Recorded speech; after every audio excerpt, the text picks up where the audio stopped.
दोस्तों राधे राधे, कैसे हो आप सभी। आशा करती हूँ आप लोग ठीक होंगे, खुश होंगे, स्वस्थ होंगे। तो जी, जो वीडियो मैंने इंदु नीरज की दुनिया पे डाला था, ये उससे आगे का पार्ट है। और उसमें आपने देखा था कि मतलब मैं अपने घर का काम कर रही थी और सुमन, पीयू के डैडी और सिल्लू भैया गए हुए थे डॉक्टर के यहाँ पे। तो मैं फिर अपना काम निपटा के नहाई थी, बाल वगैरह धोए थे मैंने, सारा कुछ। उसके बाद अपना श्रृंगार कर रही थी। तो नहा तो मैं वैसे तो पहले भी लेती सुबह ही, लेकिन फिर वही है कि थोड़ी साफ सफाई करनी थी, तो मैंने कहा चलिए बाद में कर लेती हूँ।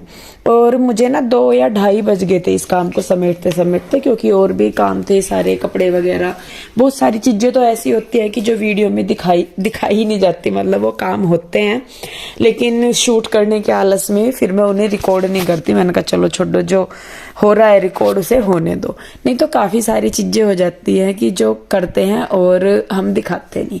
तो खैर देखिए, यहाँ पे मैं बाल वगैरह धो के आई थी और उसके बाद मैंने कर लिया है अपना यहाँ पे श्रृंगार। और इसके बाद ये मैं बाल वगैरह धो के आई थी, तो मुझे चाय चाहिए होती है।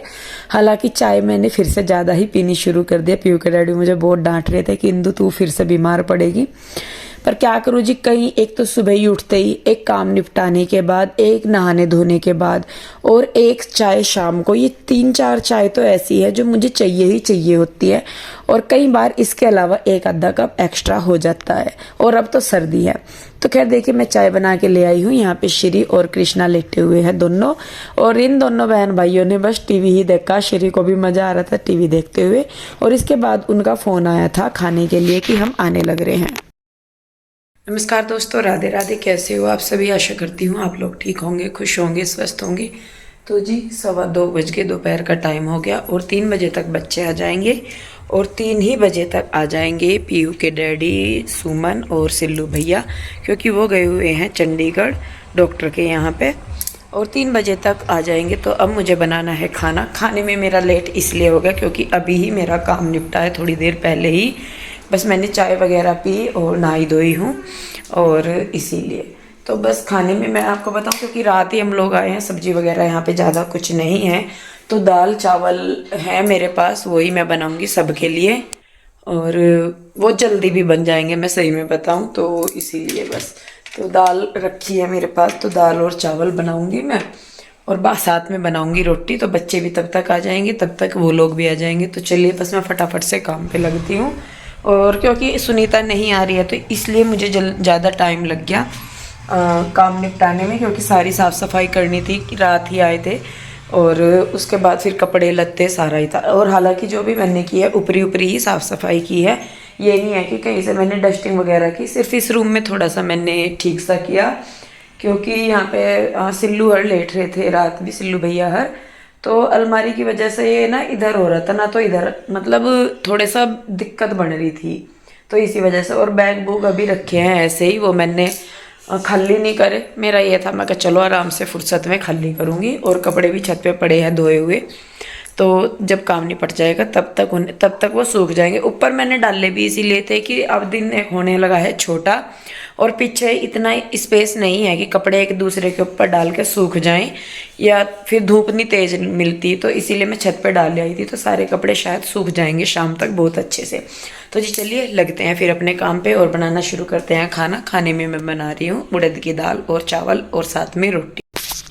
तो जी देखिए, यहाँ पे मैं बनाने लगी हूँ खाना। पहले मैं सोच रही थी कि उड़द की दाल बनाऊंगी, फिर मैंने वो देखा वो थोड़ी सी थी, तो मुझे साबुत उड़द नज़र आ गए। तो मैंने साबुत उड़द और राजमा वो मिक्स करके मैं बनाऊंगी। तो दाल का पानी मैंने रख दिया है। और जैसा कि मैंने बताया, रात के टाइम ही आए थे, तो कुछ भी सब्जी वगैरह नहीं थी और लाने का भी टाइम नहीं मिल पाया हमें। तो इसीलिए बस फिर जो घर में होता है वही बनाया जाता है। तो यहाँ पे मैंने दाल में ना राजमा मिक्स कर रही हूँ मैं, और वो ना दाल मखनी सी के टाइप की हो जाती है, तो ऐसे ही। तो यहाँ पे दाल का पानी रख दिया था, वो गर्म हो गया था। तो मैं ना मतलब दाल साबुत उड़द होते हैं, या जो चित्रा राजमा होता है ना, चितला राजमा है, पता नहीं चित्रा राजमा कहते हैं। एक तो लाल होता है, छोटा और बड़ा दोनों। एक होता है ऑरेंज से कलर का, वो वाला राजमा। उसको ना ज़्यादा भिगोने की ज़रूरत नहीं पड़ती। मैं तो क्या करती हूँ कि अगर भिगोना भी होता है, जैसे भाई मुझे कुछ बनाना, तो मैं उसे गर्म पानी में भिगो के रख देती हूँ। आधे घंटे में वो पूरा फूल जाता है। या फिर पानी ज़्यादा सा रख के मैं सिट्टी ही लगवा देती हूँ, तो तब भी वो आराम से फूल जाता है। मतलब उसका ये नहीं है तो उसे बहुत ज़्यादा भिगोना पड़ता है। साथ ही मैंने दूसरी साइड चावलों का पानी भी रख दिया है, चावल भी भिगो के रख दिए हैं और मैं बनाने लगी हूँ आटा, ताकि जो आटा है वो भी सॉफ्ट हो जाए। और इनका मतलब वहाँ से ना सेक्टर 15 था चंडीगढ़ का, शायद पता नहीं सेक्टर 13 था, जहाँ पीहू के डैडी सुमन को लेके गए थे डॉक्टर के यहाँ पे। तो वहाँ से आने में ज़्यादा टाइम भी नहीं लगता, ट्रैफिक मिल जाए तो एक अलग चीज़ है। तो देखिए बस यहाँ पे मैं खाना बना ही रही थी, इसी टाइम पे जो पीहू रुई हैं शायद वो भी आ गए थे स्कूल में से। बीच में मैं उनको भी लेने गई थी बस स्टॉप पे। तो यहाँ पे मैंने कहा अभी तो राजमा उबलने में भी टाइम लगेगा, दाल उबलने में और चावल बनने में भी टाइम लगेगा। तो मैंने ना पहले रोटियां उतारनी शुरू कर दी। मैंने कहा चलो कुछ तो काम होगा, नहीं तो जब तक वो नहीं बनेंगे तो खड़े ही रहना पड़ेगा। इसीलिए बस मैंने यहाँ पे देखिए रोटियां उतारनी शुरू कर दी हैं और इधर चावल भी पकने शुरू हो गए। भिगोना ना छोटा रह गया था, फिर बाद में मैंने दूसरे भिगोने में चावलों को ट्रांसफर किया। तब तक पीहू के डैडी हर भी आ गए थे जी। नमस्ते सुम्मा जी। क्या हुआ? नमस्ते चाची जी।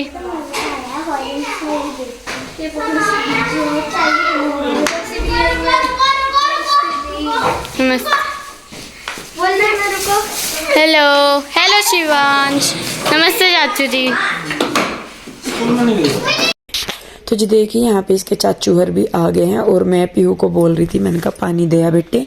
वैसे इन्हें बोलना नहीं पड़ता, पीहू या रूही दोनों कोई सी भी हुई वो दोनों ही ये काम खुद कर लेते हैं। कई बार ऐसा भी होता है कि अगर मैं बैठी हूँ तो चाय वगैरह भी वो बना देती हैं। तो देखिए चावल मेरे हो गए हैं, चावल भी मैंने निचोड़ दिए हैं। चाय मैंने उन्हें पूछा तो उन्होंने मना कर दिया।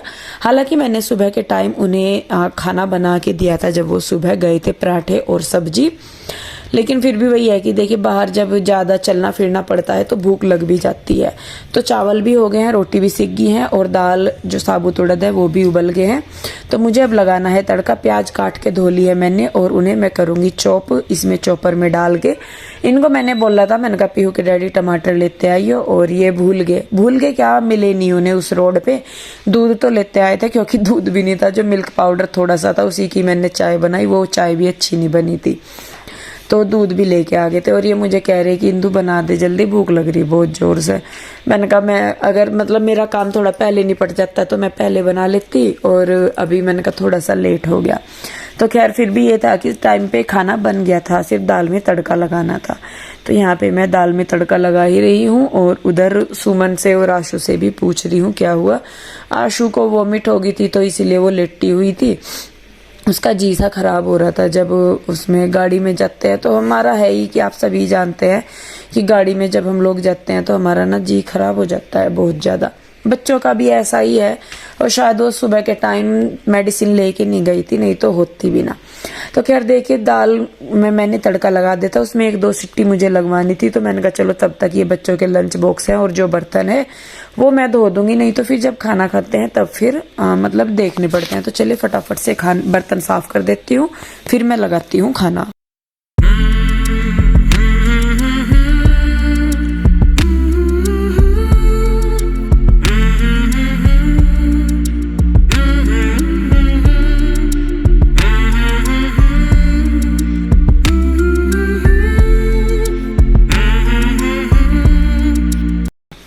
तो जी देखिए मैं खाना लगाने लगी हूँ। यहाँ पे चावल बन गए हैं, दाल बन गई है, रोटी बन गई है और सलाद वगैरह इस टाइम पे मेरे पास कुछ नहीं था। और ये भी कह रहे थे कि बस भाभी खाना दे दो, सिल्लू भैया भी सुमन भी कि खाना दे दो, बस भूख लग रही थी। तो यहाँ पे मैंने बच्चों के लिए क्या, बड़ों के लिए क्या, सबके लिए लगा दिया। हालांकि खाना जो है मैंने कन्हैया के लिए और उधर दोनों बच्चों के लिए भी बनाया था, पर फिर मुझे बाद में बताया गया कि उन्होंने तो बाहर से मंगवा के खा लिया था।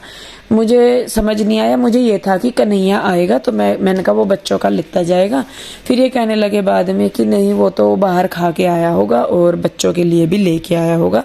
मेरा भाई और जीजा जी वो दोनों जा रहे थे उस दिन कसौली घूमने के लिए, तो इसीलिए वो भी नहीं थे यहाँ पे। तो बाकी जो है उनको मैं दे रही हूँ खाना, और खाना दे के फिर जो बर्तन है उनको भी मैं साफ कर दूंगी।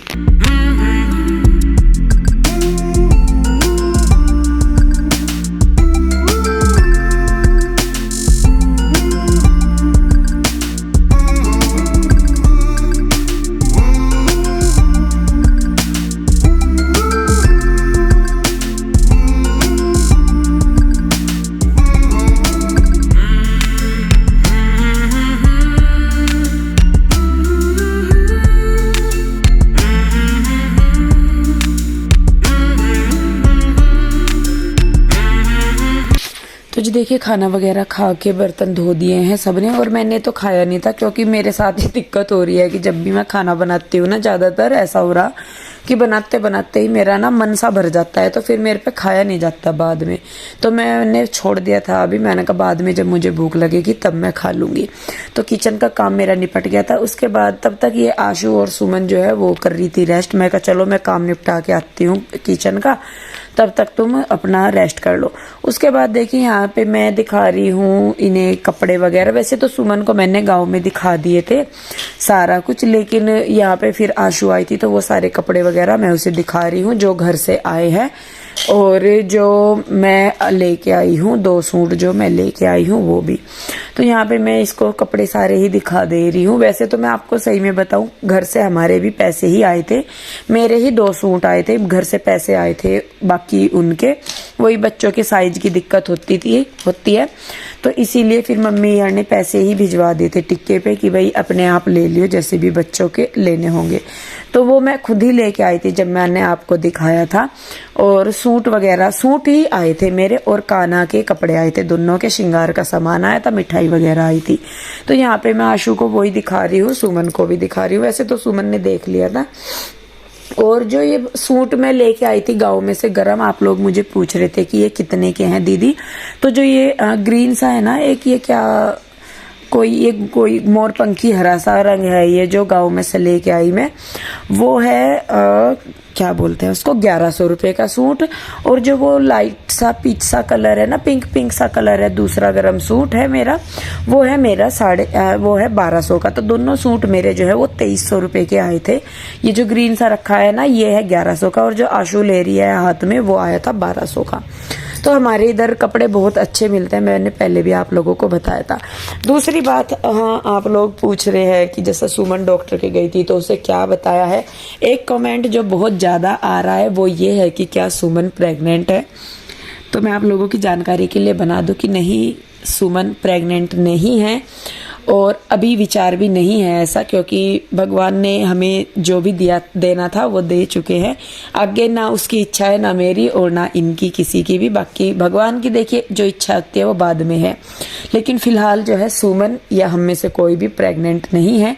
हाँ, सुमन को कुछ पेट की दिक्कत थी जिसका ट्रीटमेंट उसने देहरादून भी चलवाया था, फिर गाँव में भी आके उसने दवाई खाई है, यमुनानगर भी खाई थी, और हम लोगों को डाउट था कि शायद कोई दिक्कत ज़्यादा है सुमन को। तो हमारा विचार था कि हम पीजीआई में दिखाएंगे सुमन को, लेकिन वही जैसा मैं सुबह भी बता रही थी आपको दूसरे वीडियो में कि वो अंकल आए थे, उन्होंने बताया कि वहाँ पे दिखा लीजिए सेक्टर 13 में। तो वहाँ पे जाके जो उसके टेस्ट वगैरह हुए तो उनमें भगवान की दुआ से कुछ भी दिक्कत नहीं आई। हाँ, ये है कि कुछ थोड़ी बहुत तो देखिए चलती रहती है कोई दिक्कत, वो एक अलग है, लेकिन जैसा हम सोच रहे थे कि कोई बड़ी बीमारी ना हो तो वो नहीं है। और उसी की वजह से जो सुमन का जो पेट है बढ़ा हुआ सा लगता है, ऐसे लगता है कि वो प्रेग्नेंट है, लेकिन ऐसा नहीं है, सुमन प्रेग्नेंट नहीं है। तो और जो रिपोर्ट है उसकी रिपोर्ट भी उसकी नॉर्मल आई है। और ये है कि भाई डॉक्टर के यहाँ जाते हैं तो थोड़ी बहुत दवाई तो वो कुछ देते ही है, तो उसी की ही उन्होंने उसको दवाई दी है। तो बाकी भगवान की असीम अनुकंपा रही और आप लोगों की सबकी दुआएं थी कि उसकी रिपोर्ट बहुत सही आई है। और सही में सुमन को भी बहुत रिलैक्स मिला है आके वो जो टेस्ट करवाया उसने, क्योंकि कहीं ना कहीं देखिए जब हमारे मन में डाउट होता है ना कि शायद वो ना दिक्कत हो, वो ना दिक्कत हो, वो ना दिक्कत हो, बड़ी बड़ी दिक्कतें आती हैं और माइंड में भी, तो हम चैन से ना तो जी पाते, ना खा पाते, ना रह पाते, ना सो पाते। लेकिन वही था कि सुमन भी कह रही थी कि दीदी चलो नहीं आया वो तो एक अच्छी बात है, लेकिन आप नहीं समझ सकते कि मुझे कितना सुकून मिला इस चीज को सुन के कि मतलब मैं बिल्कुल ठीक हूँ।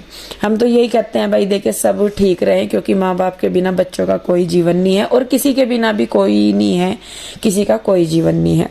तो यहाँ पे देखिए उसके बाद मैं चाय गई थी बनाने के लिए। पीहू कहने लगी कि मम्मा आप बैठ जाओ, आप सुबह से लगी रहे तो चाय मैं दे दूंगी पका के। तो फिर पीहू ही चाय पका के दे के गई थी। चाय पीने के बाद मैं आई हूँ छत पे। ये कपड़े जो है ये धोए थे दिन में, तो इनको मैं आई थी उतारने के लिए और छत पे फैला दिए थे तो ये सूख भी गए थे। अगर इनको नीचे फैलाती तो ये आधे कपड़े इनमें से सूखने नहीं थे, क्योंकि मोटे भी कपड़े थे इनमें और दिन में मतलब जो नीचे है इतनी धूप नहीं आ पाती। तो बस मैं कपड़े ये उतार के रख दूंगी और शायद इसके बाद नीचे ले जाके हमने इनकी तय वगैरह भी की, वो आपको सुमन के वीडियो में मिल जाएगा। तो जी हम लोग बैठे ही थे तो मेरी अपने भाई से बातचीत नहीं हो पाई थी कुछ भी, रात भी हम आ गए थे वहां से और अभी भी हमारी मतलब कुछ मेरा उससे इतना मिलना नहीं हो पाया था जब वो गाँव में गया तब भी। तो यहाँ पे मेरा भाई आया था मिलने के लिए मुझे और साथ ही वो आशु को भी लेके जाएगा। और मेरा मतलब आप लोग कह सकते हैं, आप लोगों को लगता है कि वो ओवर एक्टिंग है या कुछ भी, मैं अपने घर की वो लड़की हूँ जिसका आज तक बचपना नहीं गया। आप किसी को भी पूछेंगे ना तो वो आपको ये नहीं बताएगा कि इंदु बड़ी है, मेरी काउंटिंग घर के बच्चों में ही होती है। और सही में मुझे भी लगता है कि अगर मतलब इंसान को जीना है ना और खुश होके जीना, तो हर एक के अंदर थोड़ा सा बचपना जिंदा रहना चाहिए, क्योंकि जिस दिन पूरी मैच्योरिटी आ जाती है मेरे हिसाब से जीने का मजा खत्म हो जाता है। तो इसलिए ये जो बचपना है मेरा, ये मैं कभी नहीं खत्म करना चाहती। तो यही मेरी हरकतें हैं जिनको आप लोग शायद मेरे हिसाब से ओवर एक्टिंग बताते हो या कुछ भी, लेकिन मैं रियल में ऐसी ही हूँ और मुझे अच्छा लगता है इसी तरीके से जो मैं हूँ आप सबके सामने हूँ। बाकी जी देखिए बस थोड़ी देर बैठे भाई यार, थोड़ी देर क्या काफी देर बैठ गया था। उसके बाद आशु को भी जाना था तो वो लोग चले गए और मैं और सुमन लग गए थे अपने काम में। तो जी वीडियो को रोकती हूँ यहीं पे, कैसी लगी जरूर बताइए, अच्छी लगी है तो लाइक करें, शेयर करें, कमेंट करें, सब्सक्राइब नहीं किया है कर ले। फिर मिलती हूँ जल्दी, तब तक के लिए राधे राधे, बाय बाय।